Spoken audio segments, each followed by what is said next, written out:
We've all heard it before that your network determines your net worth. My friends, are you meeting amazing people at networking events, but then your bank account is still crickets because you haven't been able to turn those meetings into money, those reconnections into revenue? Does that make sense? It's funny because 80%, statistically speaking, 80% of the people that you meet at a networking function will not follow up with you after that networking function. I'm gonna say that again. 80% of the people that attend networking functions, statistically, do not follow up with the people that they met at that function. So that's 8 out of 10 people.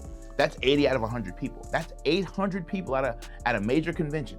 800 people out of those 1,000 people at that convention will not follow up on a single person or a single business card exchange that they had during that conference. And Jim Rohn said this, the fortunes are in the follow-up. So that's a loss of revenue, that's a loss of opportunity, that's a loss of future business. So my friend, if you're ready to generate more revenue from your networking, then let's tap in. According to neuroscience, do you know that the first 24 hours after you've met a new person is the most important time to create what's called TOMA, top of mind awareness. TOMA, top of mind awareness, is the reason why people keep billboards up. Have you ever noticed in your city, when you drive down the interstate, the lawyers, the personal injury lawyers, right? The bankers, the tax people, right? The car dealerships, they have billboards, and these billboards stay up forever. The reason why those billboards stay up forever is because they know that while you might not have an accident today, when you do get into an accident, call 1-800-ASK-GARY, right? Right, so because the billboards are trying to create TOMA, right? They're trying to create those impressions on you so that they know you're not gonna have that situation in that very moment all the time, but when you do have a crisis, you know who to call. Same notion here. You wanna constantly reinforce the power of the connection that you made with the person that was there. So I'm gonna give you 5 cool ways to do that. Are you ready? So let's lock in so that way from now on, when you go to a networking function, you can show up and shine and convert all of that energy networking into actual revenue in your business and in your organization. So number 1, get clear about the agenda of the meeting before you even go. So for example, if you're gonna go to an evening networking function, what is the purpose of the networking function? Who's attending the networking function? What are the career titles and positions of these people, right? Go in with an agenda, go in with a plan, go in knowing, hey man, I know that these individuals are gonna be there. So I wanna make sure I connect with them, right? Because listen, if you're at a networking function with 200 people, it's gonna be very difficult to get FaceTime, quality, unrushed FaceTime with 200 people. It's just not gonna happen. Does that make sense? Because networking functions are really built around small talk, to be honest with you. So I like to go into networking functions hyper intentional about meeting a few key people, and it keeps my brain from experiencing what we call the neuroscience decision fatigue.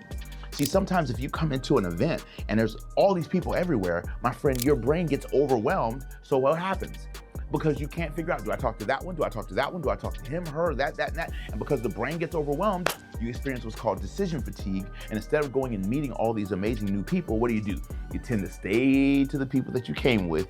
You stay with your clique, you stay with your posse, because you've experienced what's called decision fatigue. You have too many options. There's too many people to meet. Does that make sense? So to help you with decision fatigue, which prevents you from meeting amazing new people and developing your social brain network, I highly encourage you to go into the networking function with a clear plan as to, okay, I want to meet these key people. I'm looking for, so for example, like right now in my business, in my brand, I'm looking for some great salespeople, some commission-only salespeople. So if I go to a networking function, I'm going there looking for people who are looking for some freelancing opportunities in commission-only sales. Does that make sense? So I have an outcome that I'm looking for, right? Let's say that I went to a networking function for people who were in the podcasting space. Because I now own a podcasting studio, I'm gonna go into that networking event excited to talk to all these different podcasters and let them know, hey, here's my card. There's a new content studio in Wesley Chapel that you can rent out. Here's more information, here's the QR code. So I go in with a game plan. Does that make sense? That's number 1. You gotta go in with a clear agenda, a clear game plan. Number 2, once you've met some cool, dope people, do me a favor, take action in the moment. That's principle number 2. Take action in the moment. Listen, here's one of the things that I've learned. The higher you go in success, the more successful you become, the less you need a business card. I'm gonna say that again, family. The more successful you become, the less you need an actual physical business card. Because guess what? If you really make a connection with someone at a networking function, what's the first thing you're gonna do? Pull out each other's phones, right? And you're gonna either do the whole like head-to-head chat thing, or you're gonna put their number in your phone. Does that make sense? Right? So 9 times out of 10, you don't even really need a business card anymore, unless you want to put like QR codes and things for people to take action on, which is awesome and dope. But I want you to take an immediate action step after you've met that person. So if I'm wrapping up a conversation with Doug, let's just say, and I enjoyed meeting Doug and connecting with Doug, and we share the same birth month or whatever, so we're both Cancers, right?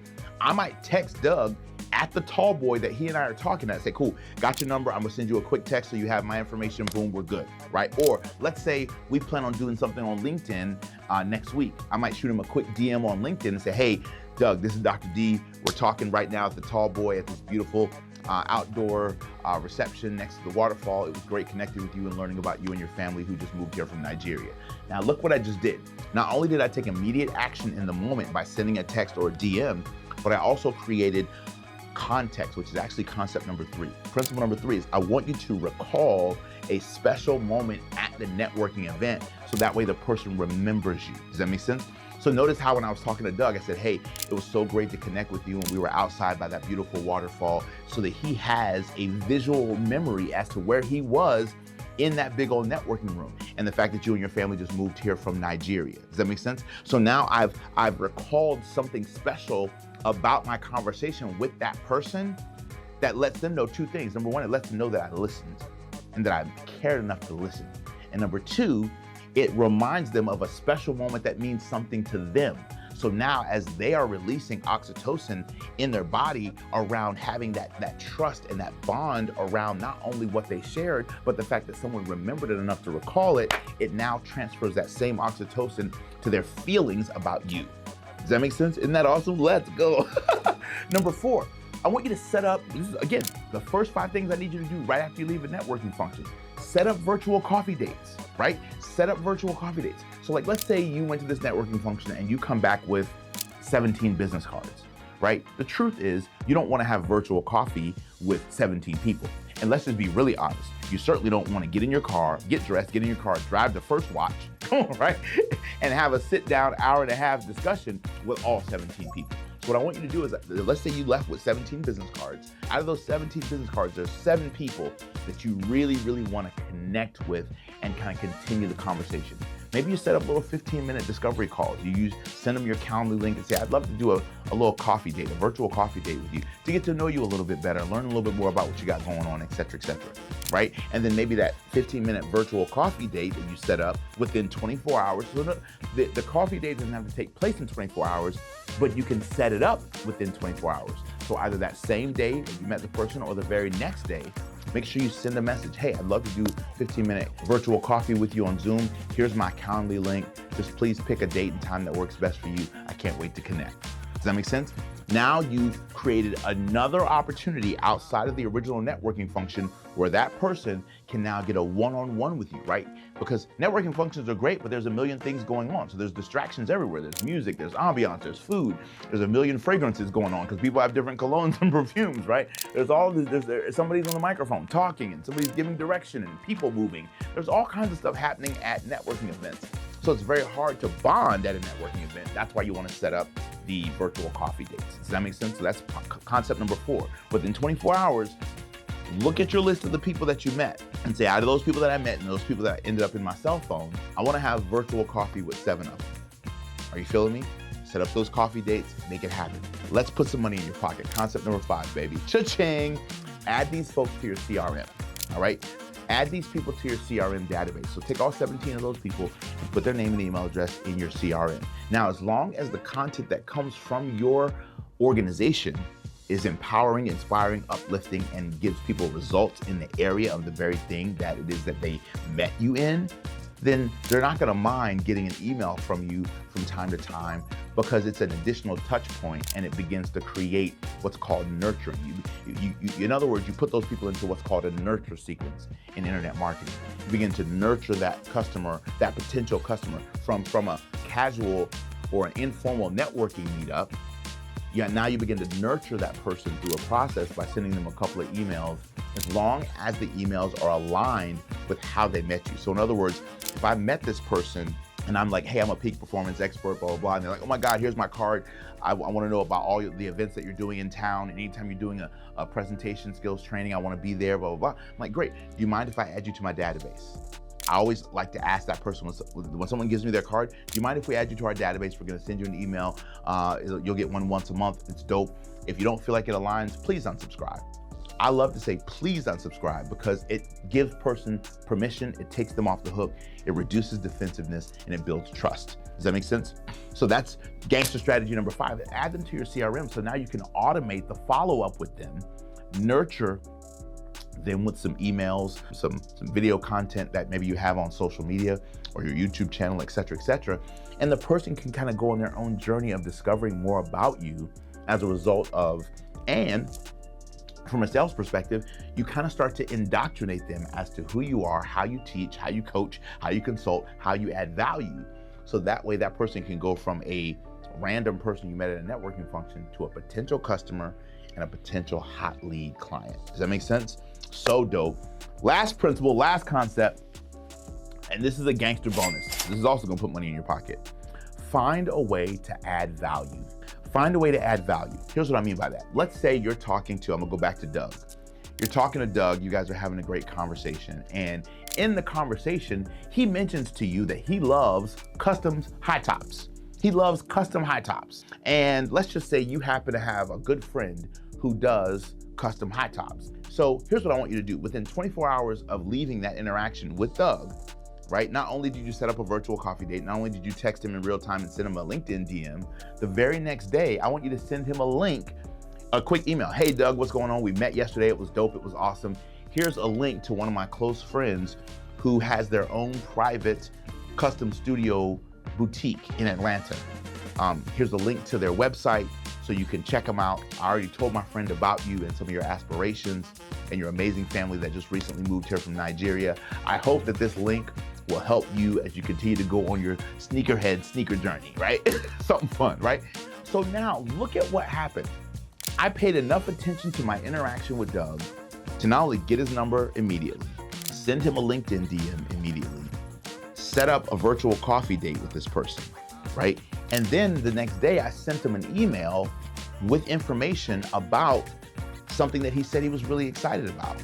So here's what happens. When I sent him that link and I add value first, y'all, when it comes to networking, you gotta add value first. So when you add value first, instead of going to a networking function, seeing what can I take, what can I get from all these people? Don't go into a networking function thinking, what can I get from these 100 people in the room? Say, what can I add to these 100 people in the room? And as I add to these 100 people in the room, they're gonna add to me. Does that make sense, family? I think this is so good, right? So going back to that last example with Doug and sending him the reference for the sneakers, when you do that, let me tell you what happens in Doug's brain on the other side when he receives your email. When Doug sees that email, it triggers something in neuroscience called the reciprocity bias. It's called reciprocity bias. Reciprocity bias is when the person now feels somewhat indebted to you. Because think about it, you just did something nice for him that he didn't ask for and he didn't expect. So now since you did something nice for Doug that he didn't ask for or expect, now Doug feels the need to do something nice for you. So then he's probably gonna email you back, say, thanks so much, man, that website is awesome, blah, blah, blah. Hey, didn't you need to meet the chairman of our board because you were interested in sitting on a paid board? Well, guess what? 3 of my friends have paid board positions here in the city of Tampa, and I would love to set up a Zoom with you and my 3 friends because I think that you would be a great fit for one of these boards. So because you sent him information on sneakers, come on somebody, right? Because you cared enough to add value first, when he adds value back or she adds value back because of the reciprocity bias that they feel in their brain because of what you did, 9 times out of 10, what the person reciprocates with is almost even better than whatever you initially gave.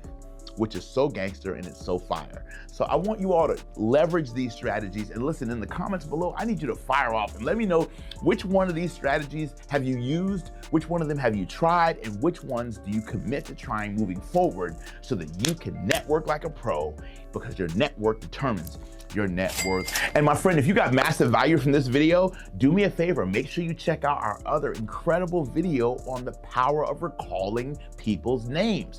Because when you go to networking functions, there was nothing more gangster than you being able to call people by their names at the function that you just met for the first time. So I give you a powerful strategy on exactly how to do that. You just gotta watch that video. All right, talk to you soon.